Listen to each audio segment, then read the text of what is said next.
अस्सलाम वालेकुम, मैं हूं रेहान तारिक और आप देख रहे हैं दस्तक। तहरीके इंसाफ अपना कोई भी कानूनी केस दलाइल की बजाय तकनीकी बुनियादों पर लड़ती है। वो दलाइल पर बात ही नहीं करती। इलेक्शन कमीशन से मुताल्लिक केसेस हो या फिर सुप्रीम कोर्ट से मुताल्लिक केसेस का मामला हो, तहरीके इंसाफ हमेशा जजेस और बेंचेस पर ही एतराज़ उठाती दिखाई देती है। जैसा कि तोशा खाना केस में तहरीके इंसाफ ने यह इल्ज़ाम लगाया कि जज हुमायूं दिलावर ने जल्दबाजी में यह फैसला दिया और गवाहान को ना सुनकर हक के दिफा से महरूम किया गया। फिर इसी तरह बानी पीटीआई ने चीफ जस्टिस पर जानिबदारी का एतराज़ उठाकर उन्हें अपने केसेस से अलग होने का कहा। और अब आर्टिकल 63A की नजरसानी केस पर भी तहरीके इंसाफ चीफ जस्टिस काजी फायज ईसा और जस्टिस नईम अख्तर अफगान और जस्टिस मज़हर आलम पर एतराज़ उठा रही है। तहरीके इंसाफ इस कदर फ्रस्ट्रेशन का शिकार दिखाई देती है कि वो दलील की बजाय जजेस पर धमकियों के जरिए दबाव डाल रही है। आज 63A नजरसानी केस की समाअत के दौरान तहरीके इंसाफ के वकील मुस्तफ़ा काज़मी ने चीफ जस्टिस को धमकी दी कि अगर केस का फैसला हमारे खिलाफ आया के बाहर 500 वकील खड़े हैं। मामला कुछ यूं पेश आया कि केस की समाअत के दौरान पीटीआई के वकील मुस्तफ़ा काज़मी रोस्टम पर आ गए। चीफ जस्टिस ने इस्तफसार किया कि आप किसकी तरफ से हैं, जिस पर उन्होंने जवाब दिया कि मैं पीटीआई की नुमाइंदगी कर रहा हूं। चीफ जस्टिस ने हिदायत की कि आप बैठ जाएं, अगर आप नहीं बैठ रहे तो पुलिस एहलकार को बुला लेते हैं, जिस पर मुस्तफ़ा काज़मी ने कहा कि आप कर भी यही सकते हैं। बाहर हमारे 500 वकील खड़े हैं, देखते हैं कैसे हमारे खिलाफ फैसला देते हैं। मुस्तफ़ा काज़मी ने कहा कि ये 5 रुकनी लार्जर बेंच गैर आईनी है, 2 जजेस की शमूलियत गैर आईनी है, जिस पर चीफ जस्टिस ने अदालत में सिविल कपड़ों में मौजूद पुलिस एहलकारों को हिदायत दी कि इस जेंटलमैन को बाहर निकालें। चीफ जस्टिस काजी फायज ईसा ने कहा, बैरिस्टर अली ज़फ़र साहब, ये क्या हो रहा है? आप आएँ और हमें बेइज्जत करें, हम ये हरगिज़ बर्दाश्त नहीं करेंगे। अली ज़फ़र ने जवाब दिया, मैं तो बड़े आराम से बहस कर रहा था और आप भी आराम से सुन रहे थे। चीफ जस्टिस काजी फायज ईसा ने कहा कि जजेस से बदतमीज़ी का ये तरीका अब आम हो गया है। कमरा अदालत से यूट्यूबर्स बाहर जाकर अब शुरू हो जाएंगे। वकील अली ज़फ़र ने कहा कि मैं इस केस में फ़रीक़ैन को नोटिस जारी करना ज़रूरी था, जिस पर चीफ जस्टिस ने कहा कि हमने कल कहा था जो भी आकर दलाइल देना चाहे दे। अली ज़फ़र ने एक बार फिर बेंच पर एतराज़ करते हुए कहा कि ये तरीक़ाकार दुरुस्त नहीं है, बेंच कानूनी नहीं है, बेंच तरमीमी ऑर्डिनेंस के मुताबिक भी दुरुस्त नहीं, जिस पर चीफ जस्टिस ने कहा कि अब आप हमें धमकी दे रहे हैं। अली ज़फ़र ने कहा कि अभी जो कुछ अदालत में हुआ उसका जिम्मेदार मैं नहीं हूँ। चीफ जस्टिस ने कहा कि आप इसके जिम्मेदार हैं, आप केस नहीं चलाना चाहते तो ना चलाएं, जिस पर अली ज़फ़र ने कहा कि मैं इस मामले पर आपके साथ हूँ, मुझे अपना दुश्मन ना बनाएं। बहरहाल तहरीके इंसाफ अपने रवैये से सबको अपने खिलाफ कर रही है और पीटीआई को एहसास तक नहीं। अब तहरीके इंसाफ तो नून लीग को यह ताना देती है कि उसने 90 की दहाई में अदलिया पर हमला किया, लेकिन अब तहरीके इंसाफ भी इसी डगर पर चल निकली है। आज बानी पीटीआई की हिदायत पर सुप्रीम कोर्ट के बाहर पीटीआई वकला ने एहतजाज करते हुए chief justice of Pakistan justice Qazi Faez Isa के खिलाफ शदीद नारेबाजी की। अब वकला का कहना था कि सुप्रीम कोर्ट की जिम्मेदारी है अवाम के हुकूक का तहफ़्फ़ुज़ करे। सारा मामला कॉन्स्टिट्यूशनल अमेंडमेंट्स का है, जिस पर तहरीके इंसाफ हुकूमत और सुप्रीम कोर्ट से उलझ रही है। हुकूमत हर सूरत आईनी तरमीम लाना चाहती है और आज हुकूमत एक बार फिर मौलाना फजलुर रहमान से आईनी तरमीम में मदद की अपील करती दिखाई दी है। मीडिया रिपोर्ट्स के मुताबिक मुस्लिम लीग नून के सेनेटर इरफान सिद्दीकी पार्टी कायद नवाज शरीफ का खुसूसी पैगाम लेकर मौलाना फजलुर रहमान की रिहाइशगाह पर पहुंचे, उनसे मुलाकात की। मुलाकात में सियासी सूरत हाल और आईनी तरमीम पर मुशावरत हुई। इरफान सिद्दीकी मुलाकात के बाद मीडिया से गुफ्तगू करते हुए क्या कह रहे थे, जरा उसकी एक झलक भी आप। जी हमसे गलती हो गई, अब हम जुल्फकार अली भुट्टो मरहूम को कहां से जिंदा करें? कोई ईसा है हमारे पास? आज अगर आप गलतियां कर रहे हैं तो आने वाले 10 साल हम फिर उसे काटते रहेंगे। मत करें ये गलतियां, आप अपनी हदों में रहें। को आइन कहता है, आइन का क्लास 239 के कुछ भी हो जाए, कोई भी वजह हो, आइन की तरमीम को जो पार्लियामेंट करती है 2/3 मेजॉरिटी से नहीं छू सकते, कोई अदालत नहीं छू सकती। आपने उठा के फेंक दिया है। इस सारे मामले पर हुकूमत से भी बात करेंगे, लेकिन सबसे पहले तहरीके इंसाफ के रहनुमा शाहिद खटक साहब ने हमें ज्वाइन किया है। अस्सलाम वालेकुम शाहिद खटक साहब, बहुत बहुत शुक्रिया आपके वक्त के लिए। शाहिद खटक साहब, अभी आप नून लीग को या पॉलिटिकल अपोनेंट्स को ये ताना देते थे कि उन्होंने सुप्रीम कोर्ट पे हमला किया था, 90 की दहाई में वो सुप्रीम कोर्ट पे हमलावर हुए थे, लेकिन आज जो तहरीके इंसाफ ने किया है, क्या ये सुप्रीम कोर्ट पे सीधा हमला नहीं है? क्या वक्त के चीफ जस्टिस को सीधी धमकियां नहीं है? वालेकुम सलाम जी, देखिए आज जो प्रोटेस्ट था वो वकला का था, तो ये अदलिया और वकला का और जजेस का ये रूटीन का मामला ही चलता रहता है जी। देखिए इस टाइम काजी फायज ईसा जो चीफ जस्टिस पाकिस्तान है, वो जो फैसले करने जा रहे हैं या जो वो अपने लिए तरमीम लाना चाह रहे हैं, जिन लॉयर्स साहब ने रोस्टम पे आके जस्टिस काजी फायज ईसा के साथ एक्सचेंज ऑफ वर्ड्स किया है, वो उन्होंने अपने आप को पीटीआई का नुमाइंदा बताया है सर। तो इसलिए ये जी लीगल देखिए, फ्रेटर्निटी का और चीफ जस्टिस का मामला नहीं है, ये एक political party versus chief justice का मामला है। जी देखिए, एक तो ये कि जो तरमीम ये लोग ला रहे हैं या काजी फाइज जो के लिए अदलिया के वकार को मजरू कर रहा है, और वो ये चाहता है कि अदलिया जो है वो काजी फाइज ईसा के ख्वाहिशात के मुताबिक चले। जी देखिए, अदलिया जो है उसने आइन और कानून के मुताबिक चलना होता है, उसकी जिम्मेदारियां होती है।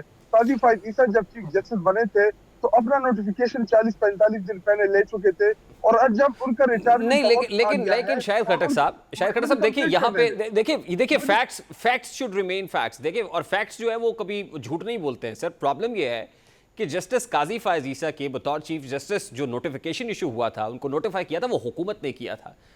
और अब अगर कॉन्स्टिट्यूशनल अमेंडमेंट्स आ रही हैं तो जस्टिस काजी फायज ईसा तो कॉन्स्टिट्यूशनल अमेंडमेंट्स नहीं लेके आ रहे हैं, ये तो हुकूमत वक्त लेके आ रही है। देखें, वो राहमवार कर रहे हैं। हमारे इससे पहले हमारे तकरीबन 100 से ज्यादा ट्रिब्यूनल में केसेस है, उनकी सुनवाई नहीं हो रही, लेकिन हमारे 2 एमएनएस की केस लगा उनके सामने, उन्होंने फौरन से हमारे खिलाफ फैसला दे दिया, क्योंकि वो चाहते हैं कि ये तरामीम पास हो। अभी ये 63A के पीछे पड़ा हुआ है कि मैं 63A को उड़ा दूं, और हाउस ट्रेडिंग और जो फ्लोर क्रॉसिंग असेंबली के अंदर, उसके लिए मैं राहमवार कर दूं। तो जी देखिए, काजी फाइज ईसा के हवाले से तहरीक इंसाफ इन तमाम इंपॉर्टेंट केसेस में अदम एतमाद का अच्छा, उसका एक तरीका है सर। देखिए सर, उसका एक तरीका है कि जी हमारे केसेस आप ना सुने। इससे पहले जस्टिस मंसूर अली शाह और जो जस्टिस शाहिद खट्टक साहब, उसका एक तरीका है ना सर, इनकार कर कि दिया। आप जस्टिस काजी फायज ईसा पे अगर आपको रिजर्वेशंस है और आपको लगता है कि ये आपके बहुत खिलाफ हैं या आपके पास उनके अगेंस्ट कोई सब्सटैंशियल एविडेंस है, तो आप रेफरेंस ले आए चीफ जस्टिस के अगेंस्ट। लेकिन ये तो कोई तरीका नहीं है कि आप कोर्ट में जाके चीफ जस्टिस ऑफ पाकिस्तान के लिए जो अल्फाज इस्तेमाल किए गए वो करें, सुप्रीम कोर्ट के बाहर आप वो कतबे उठाएं जिसके ऊपर डेरोगेटरी रिमार्क्स हो। Is it justified? जी देखिए, वो तो वकला जाने वही इसका बेहतर जवाब दे सकते हैं कि वकला ने जो किया है, लेकिन एक चीज बड़ी वाज़ेह है हमारे हक में। नहीं, मुझे बताएं कि वो ठीक किया है, जो किया है, जो भी जिसने भी किया वो ठीक किया है सर। जी देखिए, मुझे आप कंप्लीट करने दें। मखसूस नशस्तों का जो फैसला आया हमारे हक में, लार्जर बेंच ने दिया, अभी उसको इम्प्लीमेंट नहीं करा रहे। आखिरी दिन हमसे हमारे बल्ले का निशान छीन के ये सारी इस टाइम बनी हुई जो इश्यूज बने हुए हैं, independent non independent Sunni Ittehad council Tehreek Insaf, अगर ये हमसे बल्ले का निशान ना लेता। अच्छा, मुझे चले सर, इलेक्शन के बाद शाहिद खट्टक साहब देखिए ना, फर्स्ट थिंग्स फर्स्ट, अब मखसूस नशस्तों के केस का फैसला किसने इंप्लीमेंट कराना है सर, मुझे बता दीजिए। चीफ जस्टिस ने कराना है, उसकी जिम्मेदारी है सर। चीफ जस्टिस तो उन जजेस में शामिल है जिन्होंने इख्तलाफी नोट लिखा है, ये तो मेजॉरिटी की जजमेंट है। मेजॉरिटी का वो जो 8 रुकनी अक्सरियती बेंच है उसने इंप्लीमेंट कराना है ना सर। वो इस टाइम हेड कर रहे हैं, वो इस टाइम जुडिशरी को लीड कर रहे हैं सर। वही चीफ जस्टिस जो है, 8 रुकनी का काम है सर, जो 8 रुकनी बेंच का अक्सरियती फैसला है, ये 8 रुकनी बेंच कंटेम्प्ट की जो प्रोसीडिंग्स है वो इनिशिएट कर सकता है। नहीं जी, चीफ जस्टिस जी देखे, अभी अगर 8 जजेस ने इन्हीं की टीम है, सुप्रीम कोर्ट की ही जजेस है, अगर चीफ जस्टिस जो है वो फैसले नहीं इंप्लीमेंट कराएगा। नहीं, अब अगर आपने ये सोच लिया है कि आपने पर्सन स्पेसिफिक टारगेटिंग करनी है, किसी एक शख्स को टारगेट करना है, तो सर ये आपकी सवाबदीद है। मैं तो आपको ये बता रहा हूं कि लीगल कोर्स ऑफ एक्शन क्या है, ये ड्यू कोर्स है सर। लीगल यही है कि जी अभी जो बेंच बना हुआ है उसमें हम दोबारा जाएंगे, लेकिन सुप्रीम कोर्ट ऑफ पाकिस्तान के फैसले की इंप्लीमेंटेशन जो है, अगर चीफ जस्टिस किसी फैसले से इख्तिलाफ भी करता है, उन्हीं का बनाया हुआ ये बेंच था। काजी फाइज ईसा साहब को बड़ा शौक था लार्जर बेंच का। जब उमर अता बंदियाल जब उसने 2 रुकनी बेंच बनाया तो इसने बैठने से इनकार कर दिया और उसने कहा कि जी लार्जर बेंच बनाए। तो अभी इसी ने लार्जर बेंच बनाया तहरीक इंसाफ की मखसूस नशस्तों के हवाले से, उन्होंने उसी लार्जर बेंच ने फैसला किया है। तो इम्प्लीमेंटेशन जो है ये सुप्रीम कोर्ट ऑफ पाकिस्तान की जिम्मेदारी बनती है, और काजी फाइज ईसा यही तो मैं आपसे कह रहा हूँ शाहिद खट्टक साहब, यही तो मैं आपसे कह रहा हूँ कि काजी फाइज ईसा साहब का ओपिनियन, वो उनका डिसेंट है उसके ऊपर, वो अक्सरियती बेंच में शामिल नहीं है। जिस अक्सरियती बेंच का फैसला है ये उसने इंप्लीमेंट कराना है सर। क्या है, 8 जजेस ने मुश्तरका फैसला दिया है जी, तो 8 जजेस के ऊपर है कि उन्होंने इंप्लीमेंट कराना है। अगर कंटेम्प्ट की कार्रवाई इनिशिएट करनी है तो उन्होंने करनी है सर। नहीं जी, चीफ जस्टिस की जिम्मेदारी होती है कि अगर किसी भी कोर्ट का फैसला किसी भी लेवल पे नहीं माना जा रहा तो जिम्मेदारी चीफ जस्टिस और सुप्रीम कोर्ट ऑफ पाकिस्तान। तो 8 जजेस से मुतालबा करें कि सुप्रीम कोर्ट ऑफ पाकिस्तान के चीफ जस्टिस को लिख दे कि कंटेम्प्ट की कार्रवाई इनिशिएट करें। जी देखिए, अभी तो हम इसी वेट में है कि इलेक्शन कमीशन ऑफ पाकिस्तान कोई इसके ऊपर कार्रवाई करेगा, लेकिन अगर इलेक्शन कमीशन ऑफ पाकिस्तान नहीं करेगी तो तहरीक इंसाफ ऑलरेडी कंटेम्प्ट में गई भी हुई है और हम अपना पिटीशन भी दायर करेंगे। और लेकिन तो जिम्मेदारी आपका एहतजाज तो इलेक्शन कमीशन के दफ्तर के बाहर होना चाहिए सर। इलेक्शन कमीशन इंप्लीमेंट नहीं कर रहा, आप वहां एहतजाज करें। आप एहतजाज करें पार्लियामान के अंदर कि पार्लियामान इसको इंप्लीमेंट नहीं कर रही। ये रिवाज जो है, ये रिवायात जो है, ये इसी चीफ जस्टिस ने डाली है। उमर अता बंदियाल ने फैसला दिया कि 90 दिन में इंतखाबात कराए जाए। शायद खटक साहब वो इंप्लीमेंट उमर अता बंदियाल साहब ने कराना। देखिए ना, अब देखिए ये बहस आप ना पॉलिटिकल डोमेन में लेके जा रहे हैं कि वो मेरा चीफ जस्टिस और तेरा चीफ जस्टिस, ये मेरा चीफ जस्टिस और तेरा चीफ जस्टिस हमारा है। कोई चीफ जस्टिस नहीं है। उमर अता बंदियाल को हमने नहीं लगाया था। उमर अता बंदियाल हमारा चीफ जस्टिस नहीं था।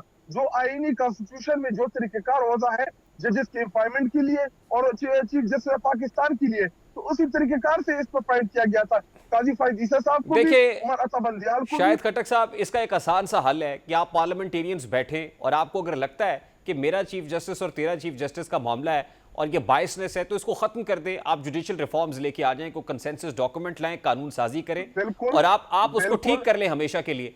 लेकिन अब जब कॉन्स्टिट्यूशनल अमेंडमेंट्स आ रही हैं तो आप उनका हिस्सा भी नहीं बन रहे, आप उस पर डिबेट भी नहीं करते। आप कहते हैं कि ऐसा अमेंडमेंट बिल आना ही नहीं चाहिए। जी मुझे कंप्लीट करने दे। रात की तारीखी में डाके पड़ते हैं, चोरियां होती है या ऐसी चीजें होती हैं कि वो रात की तारीखी में हो। जी देखे, इनके पास खुद ही मुसविदा है नहीं, ये मुसविदा लेके नहीं आए, हमें दिया नहीं है, अपोजिशन ने पढ़ा नहीं है, स्टैंडिंग कमेटी ने वेट नहीं किया, पार्लियामान में लेट नहीं किया। और इनका अपना जो वजीर कानून है वो रात को 11:58 पे बोलता है कि जी मुसविदा मिल गया है। हुकूमती अरकान को खुद नहीं था पता कि हम क्या पास करें। आप मुसविदा देखे बगैर एहतजाज कर रहे हैं। जी इन्होंने मुसविदा दिया नहीं है तो ये तो पास करा रहे थे। आप देखे बगैर एहतजाज कर रहे हैं मुसविदा को। जी हम इनसे यही सवाल कर रहे थे कि आप लेके क्या आ रहे हैं, हमारे साथ शेयर करें, हमें पता तो हो क्या पार्लियामान से। ये तो आईनी तरमीम है, ये तो आइन का हिस्सा बनेगी कल को। तो अगर आप अपोजिशन को एतमाद में लिए बगैर इतनी बड़ी तरमीम करेंगे तो हमारे तहफ़्फ़ुज़ात है और हम इसकी भरपूर मुखालिफत करेंगे, क्योंकि ये बदनीयती के ऊपर मबनी है। अच्छा शाहिद खटक साहब, अब 4 अक्टूबर को आप डी चौक जा रहे हैं। एक तरफ मलेशियन वजीर आजम पहुंच रहे हैं, मलेशियन वजीर खारजा वफ्द के हमरा पहुंच गए। मिनिस्टर साहब ने मीटिंग कर ली है। जी एक तरफ जो गैर मुल्की सरबराहान है वो पाकिस्तान में पहुंच रहे हैं, दूसरी तरफ आप डी चौक में एहतजाज करने जा रहे हैं। क्या ये रियासत के हक में है, रियासत के वसीतर मफाद में होगा? देखिए, क्या ये गैर आईनी काम है? ऑब्वियसली डी चौक के अंदर तो आप नहीं जा सकते, वहां इजाजत नहीं है, तो गैर कानूनी काम तो है। जी जहां तक सुप्रीम कोर्ट ऑफ पाकिस्तान इजाजत उन्होंने दी हम वहां तक जाएंगे। जरूरी नहीं कि हम डी चौक में जाके बैठ जाए, लेकिन जिधर तक अदालत ने अलाउ किया वहां तो हम जा सकते हैं। कॉल तो डी चौक की है ना सर। कौन एहतजाज नहीं कर रहा? मुलाजिमीन ने किया, अभी इससे पहले जितने भी थे डी चौक में असेंबली के सामने तक है, जमात इस्लामी ने नहीं किया। ये एहतजाज मौखर नहीं हो सकता शायद खटक साहब? जी देखे, मौखर क्यों करे? हम अपने जमहूरी प्रोटेस्ट करेंगे, उधर जाएंगे, प्रोटेस्ट करेंगे, वापस चले जाएंगे। तो जर किस बात का है? इनको खौफ किस बात का है?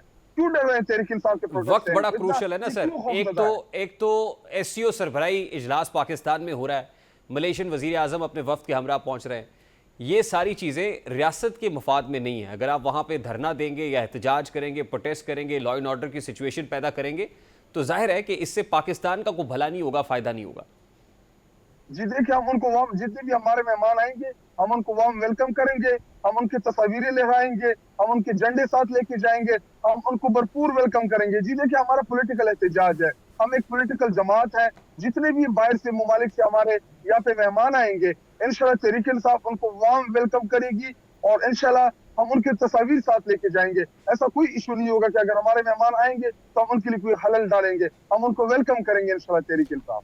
खबर आ रही है कि अली अमीन गंडापुर साहब ने बानी चेयरमैन पीटीआई को ये बताया है कि अगर वो बुरहान इंटरचेंज से वापस गए थे तो असल में पीटीआई लीडरशिप ने, खासतौर पे चेयरमैन पीटीआई बैरिस्टर गौहर ने उनको कहा था कि आप वापस चले जाएं, तो बैरिस्टर गौहर ठीक नहीं कर रहे। तो ये बात दुरुस्त है और बैरिस्टर गौहर को भी ये कंप्लेंट्स है कि पार्टी की लीडरशिप, कुछ लोग ऐसे हैं जो नहीं उनको चेयरमैन देखना चाहते। तो क्या ये विद इन द पीटीआई को रिफ्ट्स मौजूद हैं, क्रैक्स हैं, डिविजन्स हैं? जी देखिए, तहरीक इंसाफ इमरान खान साहब ने कॉल दी थी कि आप लोग प्रोटेस्ट करें, तो पिंडी के अंदर हमने प्रोटेस्ट किया, हम इधर से आ रहे थे, लेकिन आप इसके ऊपर बात क्यों नहीं करे कि इन्होंने कंटेनर लगा दिए, पुलिस वाले खड़े कर दिए, शेलिंग की, रबर की गोलियां चलाई, उधर उन्होंने जुल्म किया, जबर किया। अगर ये हमें हमारा रास्ता ना रोकते, हम पिंडी जाते, लियाकत बाग में प्रोटेस्ट करते, वापस चले जाते। ये खुद ही हुकूमत चाहती है कि अनार्की की सिचुएशन। आप लोग बैरिस्टर गौहर के कहने पे वापस गए थे? जी, आप बैरिस्टर गौहर के कहने पे वापस गए थे? जी देखे, अभी रात हो गई थी, ये चाह रहे थे कि कोई हम ऐसा कोई फ्लैगशिप ऑपरेशन कर ले हुकूमत कि दोबारा तहरीक इंसाफ के ऊपर इसका इल्जाम आ जाए कि जी देखिए तहरीक इंसाफ ने ये कर दिया। तहरीक इंसाफ एक पुरअमन सियासी जमात है, बैरिस्टर गौहर साहब के ऊपर इमरान खान साहब का पूरा एतमाद है, वो हमारी पार्टी का चेयरमैन है, वो जो भी डिसीजन लेगा पार्टी उसको फॉलो करेगी। बहुत बहुत शुक्रिया। इसराइल फ़लस्तीनियों पर जुल्म के पहाड़ तोड़ रहा है। इसराइल की मजलूम फ़लस्तीनियों के खिलाफ जंगी जराइम की लंबी चार्जशीट है। गजा का अक्सा अस्पताल हो या फिर अशफा अस्पताल, बेज़मीर इसराइल फ़ौज ने इंसानियत को पांव तले रौंदते हुए निशाना बनाया और अब इसराइली मजालिम के आगे हिजबुल्लाह और हमास दीवार बनकर खड़े हैं। और यही बात इसराइल समेत मगरबी कुव्वतों को बर्दाश्त नहीं है। यही वजह है कि हाल ही में पहले हमास के सरबराह इस्माइल हनिया को हलाक किया गया, फिर इसके बाद ईरान के हिमायत याफ्ता तंजीम हिजबुल्लाह के सरबराह हसन नसरुल्लाह को निशाना बनाया गया, जिसके बाद ईरान के लीडर आयतुल्लाह ख़ामनेई ने हसन नसरुल्लाह के खून का बदला लेने का इरादा जाहिर किया। और यही वजह है कि अब ईरान और इसराइल में ताल्लुकात कशीदा होते चले जा रहे हैं। और इन कशीदा हालात की एक वजह इसराइल का लबनान पर फ़ज़ाई हमलों के साथ साथ ज़मीनी हमले भी हैं। अब ये वो वजूहात हैं जिस पर ईरान ने इसराइल को रद्दमल देते हुए 200 के करीब बैलिस्टिक मिसाइल दागे, जिसके बाद ईरानी पासदाराना इनकलाब ने धमकी दी है कि अगर इसराइल ने जवाबी कार्रवाई की तो ईरान मजीद हमले करेगा। इसराइल पर हमले ईरान के सुप्रीम लीडर आयतुल्लाह ख़ामनेई ने समाजी राब्ते की साइट एक्स पर अपने बयान में इसराइल को वार्निंग दी है। और आयतुल्लाह ख़ामनेई ने अपने बयान में कहा कि अब ये अल्लाह की मदद से जो अगली ज़रब से हुनी रियासत को लगाएंगे वो इससे कहीं ज़्यादा शदीद और तकलीफ दे होगी। अब इसी तरह ईरानी पासदारान इनकलाब ने हमले के बाद अपने मौक़िफ़ में कहा है कि ये हमला इस्माइल हनिया हसन नसरुल्लाह की शहादत का बदला है। लबनान पे इसराइल के अटैक जारी हैं, वहाँ पे जो हिजबुल्लाह है वो ऑन ग्राउंड फाइट भी जो IDF के सोल्जर्स हैं उनके साथ लड़ रही है। हौसियों की जानिब से भी कुदस 5 मिसाइल्स का अटैक इसराइल के ऊपर किया गया। ये जंग बज़ाहिर तो वसत इख्तियार करती हुई नज़र आ रही है, लेकिन इसराइल अब ये क्लेम कर रहा है कि ईरान की तरफ से जो अटैक्स हुए हैं उससे कोई कैजुअलिटीज़ नहीं हो या वो डैमेज क्रिएट नहीं कर सके जिस तरीके से पोज किया जा रहा है। इस सारी सिचुएशन में क्या जंग का दायरा कार मजीद वसत इख्तियार करेगा, महदूद रहेगा? इस वक्त फॉर्मर एम्बेसडर नजमुद्दीन शेख साहब ने, साबिक सफारतकार है, उन्होंने ज्वाइन किया है। अस्सलाम वालेकुम नजमुद्दीन शेख साहब, बहुत बहुत शुक्रिया आपके वक्त के लिए। सबसे पहले तो ये कहेगा कि ईरान ने इसराइल के ऊपर जो अटैक किया उसके बाद इंटरनेशनल मीडिया ये रिपोर्ट कर रहा था कि इसराइल बाउंस बैक करेगा। अभी तक उस तरह की रिटेलिएशन सामने नहीं आई जैसी एक्सपेक्ट की जा रही थी, तो what are you looking at? क्या इसराइल ईरान पर बाउंस बैक करेगा और ये दायरा कार मजीद वसत इख्तियार करेगा? Very simple. एक चीज ये देखिए कि जो ईरान ने 400 मिसाइल के करीब फायर की है, उनमें से कोई भी किसी किस्म का वहाँ पे डैमेज नहीं कर सका है। जो इजराइल में अंदरूनी तौर पे कोई हमले हुए हैं, उन्होंने छुरियों के साथ, चाकुओं के साथ तेल अवीव में हमले किए हैं, वो अलग चीज़ है। लेकिन ईरान की तरफ से जो हमला हुआ है, 400 मिसाइल ज़रूर उन्होंने फायर किए हैं, लेकिन एक भी उनमें से किसी किस्म का नुकसान इजराइल में नहीं पहुंचा सका। और वाज़ेह है कि इस वक्त जो सूरत हाल है उसमें इजराइल के पास अपना आयरन डोम सिस्टम है, उसके पास अमेरिका की पूरी हिमायत है और अमेरिका की पूरी दिफाई जो सलाहियतें हैं वो उनके पास अवेलेबल हैं। और नेतन्याहू ने इजराइल ने अपनी भी बहुत सारी चीज़ें डेवलप की हुई हैं। तो ईरान की जो 400 मिसाइल उन्होंने भेजे हैं उसमें से कोई भी नजमुद्दीन साहब, यहाँ ये इंटरेस्टिंग फैक्टर यह है कि ईरान ये स्ट्राइक करने के बाद ये कह रहा है कि ये जवाबी कार्रवाई है, ये रिटेलिएशन है और ये जवाब है उन एक्शंस का जो ऑलरेडी तेहरान के अंदर इस्माइल हनिया की शहादत हो या फिर हिजबुल्लाह के लीडर हसन नसरुल्लाह पर अटैक हो लेबनान के अंदर, तो ये उसका रिस्पॉन्स है। दूसरी तरफ इजराइल ये कह रहा है कि असल में वो जवाबी कार्रवाई का हक महफूज रखता है ईरान के इस अटैक के बाद। तो अब दोनों तरफ से एक ही तरह का जो मौक़िफ़ अपनाया जा रहा है कि इजराइल ये कह रहा है कि वो जवाबी कार्रवाई का हक महफूज रखता है, जबकि ईरान ये कह रहा है कि उसने असल में रिटेलिएट किया है, जवाबी कार्रवाई की। देखिए, अभी हमें एक हकीकत तस्लीम करनी पड़ेगी, वो ये कि इस वक्त इस इलाके में एक ही पावर है, इजराइल, जिसको जिसको अमेरिका की हिमायत हासिल है। अमेरिका में उसके यहूदी कॉन्स्टिट्यूंसीज इस नौयत की हैं कि अमेरिका की हुकूमत जो है वो कोई चीज इस किस्म की नहीं कर सकता। कहता रहेगा कि साहब हम सीज फायर चाहते हैं, हम टू स्टेट सोल्यूशन चाहते हैं, लेकिन होगा वही जो कि इजराइल चाहता है। और इजराइल ये चाहता है कि वेस्ट बैंक यानी मगरबी बैंक जो है इसमें से जितने भी फलस्तीनी हैं इनको निकाल के जॉर्डन भेज दिया जाए या मिस्र भेज दिया जाए और ये सारा इलाका जो है ये इस्टेट इजराइल बन जाए। इस्टेट इजराइल से मुराद ये हमारा ओरिजिनल होमलैंड है जिसका हमें उम्मीद थी और हमें यकीन दिलाया गया था कि ये हमारा इजराइल की ये प्रॉपर्टी बनेगी और वो इसी पे तुले हुए हैं।